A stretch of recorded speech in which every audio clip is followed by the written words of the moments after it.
मित्रों नमस्कार। आज मैं आपको हर्ष रेखा की श्रृंखला में संतान रेखा के बारे में बताऊंगा, क्योंकि हर माता बहन का एक सपना होता है उन्हें संतान जरूर प्राप्त हो। और संतान से लेकर जो भी माताओं और बहनों को चिंता है, आज मैं इस वीडियो में आपकी ये समस्याएं आपको दूर कर दूंगा। क्योंकि आपको किसी से पूछने की जरूरत नहीं बात पड़ेगी कि आपके हाथ में संतान है कि नहीं, आपकी किस्मत में संतान है कि नहीं। क्योंकि आज मैं आपको आपकी हाथों की रेखाओं से संतान के बारे में बताना चाहूंगा। हम लोग ने जैसे देखा है कि दोनों हाथों में मुख्यतः 4 रेखाएं होती हैं: जीवन रेखा, हृदय रेखा, मस्तिष्क रेखा और भाग्य रेखा। क्या इन चारों रेखाओं से मेरा जीवन पूर्ण हो जाता है? नहीं। अगर आपके साथ पैसा है, भाग्य है, स्वास्थ्य भी अच्छा है, आपका मस्तिष्क रेखा भी अच्छी है और आपकी हार्ट रेखा भी अच्छी है, लेकिन अगर संतान अगर आपके नहीं है तो आपके जीवन में बहुत सा खाली। संतान रेखा के लिए मेनली 3 चीज देखी जाती है। जैसे कि हम लोग जानते हैं कि शुक्र से हमारे वैवाहिक संबंध देखे जाते हैं। जो शुक्र पर्वत होता है, इससे हमारे वैवाहिक संबंध देखे जाते हैं। और जो बुध वाली जो ये आड़ी रेखा होती है, जो हथेली नीचे होती जाती है, इससे हमारी विवाह देखी जाती है, क्योंकि विवाह के बाद ही संतान होती है ना। तो अगर ये रेखाएं अगर कंप्लीट हैं, ये भाव अगर कंप्लीट है, तो संतान रेखा हमारी बनती है।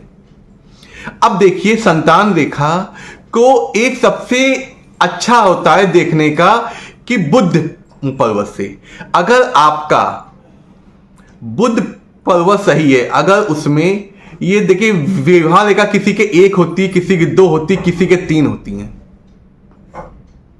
और मैं आपको एक विशेष बात बता दूं, मैं आपको एक विशेष सूत्र बताऊंगा इस वीडियो के अंत में, जो आपको किसी के बारे में, संतान के बारे में बताने के लिए बहुत ही अचूक साबित होगा।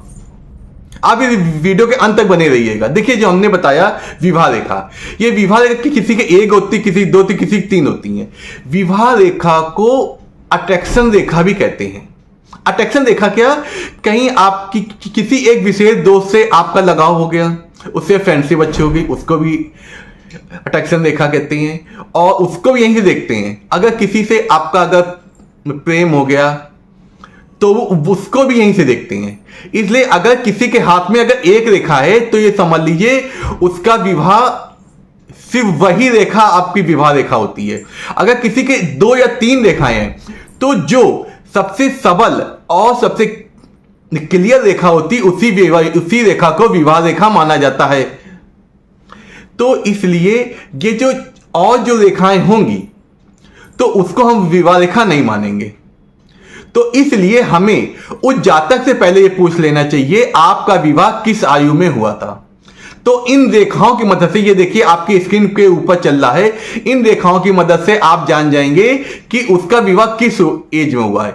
25 में हुआ है कि 28 में हुआ है कि 32 में हुआ है, ये उससे पूछिए। क्योंकि ये जो अट्रैक्शन रेखाएं होती, ये भी विवाह रेखा की तरह यहीं पर हथेली के इसी भाग से होती हैं। और जो विवाह रेखा हो, जो जातक बता दे ये मेरी विवाह रेखा, मेरा विवाह इस उम्र में हुआ था, तो आप उससे उसकी एज का कैलकुलेशन कर सकते हैं। फिर आपका क्या करना है, इस विवाह रेखा के ऊपर की ओर जाती हुई जो रेखाएं होती हैं, इस विवाह रेखा से, इसका मतलब से, इस विवाह रेखा से शुरुआत होती हुई ऊपर जाती हुई, तो वो जितनी रेखाएं होंगी आपके उतने ही संतान होंगे। अब ये कैसे जानेंगे कितने पुत्र कितने पुत्रियां? इसके लिए इसमें बहुत ज्यादा शोध का विषय है, लेकिन मैं अपने अनुभव से ये बताऊंगा कि जितनी भी पूर्ण और गहरी रेखा होती है, वो होती है पुत्र संतान, और जितनी हल्की रेखा होती है, वो होती पुत्री संतान। इस संतान की गणना क्या क्रम होगा, ये हम जिधर से हमारी विवाह रेखा शुरुआत होती है उधर की ओर से देखना है।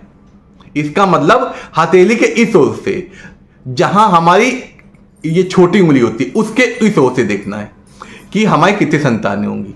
और कुछ विद्वानों का मत यह भी है कि हम शुक्र पर्वत से भी संतान रेखाएं देख सकते हैं, जो हथेली के नीचे से, इसका मतलब मणिबंध से उठती है शुक्र रेखाएं पे जितनी रेखाएं उठती हैं वो भी संतान रेखाएं होती हैं।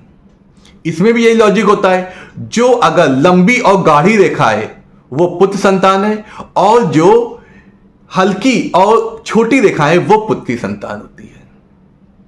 और एक विशेष चीज जो बताऊंगा और कि गुरु पर्वत से भी हम संतान रेखाएं देख सकती हैं। गुरु पर्वत पे जितनी आपकी स्पष्ट रेखा होती है, लेकिन बहुत कम लोगों के हाथ में होती है, जितनी भी स्पष्ट रेखाएं होती उतनी आपकी सुयोग संतान होती है, जो आपके मन को समझने वाली, आपसे अति प्रेम करने वाली संतानें होती हैं। अब आपको जो हमने आपसे वादा किया था कि आपको एक अचूक उपाय बताऊंगा, एक मैजिकल ट्रिक बताऊंगा। देखिए, जिसका शुक्र अगर उभरा हुआ, जो ये आपका शुक्र पर्वत है, जो स्क्रीन में देखिए मेरे दिख रहा है, ये शुक्र पर्वत अगर उभरा हुआ है, अच्छा है, कोई दोषपूर्ण नहीं है, तो आपके एक संतान होगी। जहां तक अधिकतर कहा देखा गया है, इसमें पुत्र संतान होती है। अगर वही आपका बुध पर्वत अच्छा गोलाई लिए उभरा हुआ है तो आपकी 4 संतानें होती हैं। ये एक बहुत ही अच्छी ट्रिप है, तो इसको आप जरूर ध्यान रखिएगा कि इससे हमारी चाटे। अब कुछ इसमें निगेटिव पॉइंट्स भी आता है। वो नेगेटिव पॉइंट्स ये आता है कि लोग कभी देखते हैं हमारे हाथ में संतान रेखा है, लेकिन तब भी मेरे संतान नहीं हो रही है। तो हाँ, इसका कारण ये हो सकता है, हमें पति पत्नी दोनों के हाथ में कैलकुलेशन करना चाहिए, क्योंकि जो संतान होती है दोनों के प्रभाव से होती है, और दोनों, इसलिए हमें दोनों के हाथों में देखनी चाहिए विवाह रेखा में कितनी रेखाएं हैं, कितनी पूर्ण रेखाएं हैं, बिना टूटी हुई दोष रहित उन रेखाओं को गिनना चाहिए, और जितनी मिनिमम रेखाएं होती उतनी संतान हमारी होती हैं।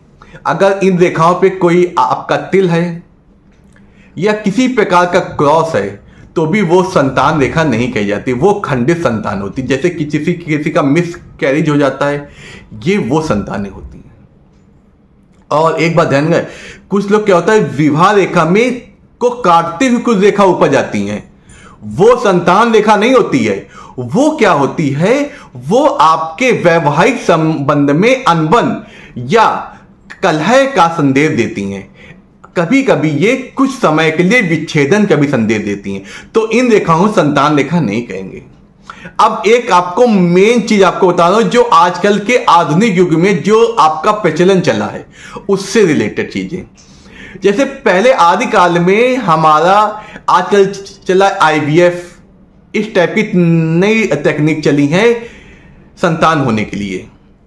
ये रेखा हमारी इसी बुध पर्वत पर बनती है, लेकिन ये रेखा तब होती है कि अगर पति की हाथ में संतान रेखा नहीं है, लेकिन स्त्री के हाथ में प्रबल संतान रेखा है, दोषपूर्ण और किसी प्रकार को काटती ना टूटी फूटी अगर स्पष्ट रेखा बनती है, तो ये IVF का संकेत देती है कि उस स्त्री के IVF के माध्यम से संतान हो सकती है। हम इन रेखाओं के आकलन से हम ये जान सकते हैं हमारे संतान होगी कि नहीं और किस वर्ष में होगी। इस तरह हम अपने संतान के बारे में जान सकते हैं। संतान उत्पन्न करने की एज आपकी 22 वर्ष से लेकर आपकी 38 वर्ष तक कही गई है। हम इस रेखा का आकलन 22 वर्ष से 38 वर्ष तक का हम कर सकते हैं। वैसे तो कुछ लोगों के 45 वर्ष तक होते हैं, लेकिन जो नॉर्मल रेखा नॉर्मल एज कही गई है वो 22 से लेकर आपकी 38 तक गई है। इस प्रकार हम इस रेखाओं से अपने संतान सुख के बारे में जान सकते हैं। आप सभी का कल्याण हो और हमारे इसी तरह अच्छे अच्छे वीडियो देखने के लिए आप हमसे जुड़े रहिए। जिन लोगों ने हमारा चैनल सब्सक्राइब नहीं किया वो सब्सक्राइब करें। हम आपके सुखद और आपके जीवन में किसी प्रकार की कोई तकलीफ ना हो इसकी कामना करते हैं और आपका दिन शुभ हो। ये रेखाएं सभी जाति धर्म के लिए पे लागू होती हैं। कोई ये नहीं कह सकता ये किसी एक पर्टिकुलर किसी कम्युनिटी के लिए लागू, ये हर जाति धर्म के पे लागू होती हैं। और आप अपनी इन रेखाओं से देख के संतान के बारे में जान सकते हैं। अगर आपको ज्योतिष, पामिस्ट्री और न्यूमरोलॉजी और ग्राफोलॉजी से संबंधित कोई भी समस्या, वास्तु संबंधी कोई समस्या, आप हमें संपर्क करिए। आपका उचित उपायों के माध्यम से उसका समाधान किया जाएगा। आपके कष्टों को, आपको के दुखों को दूर करने का पूर्ण प्रयास किया जाएगा। सभी का कल्याण हो, किसी के जीवन में कोई दुख ना हो। नमस्कार।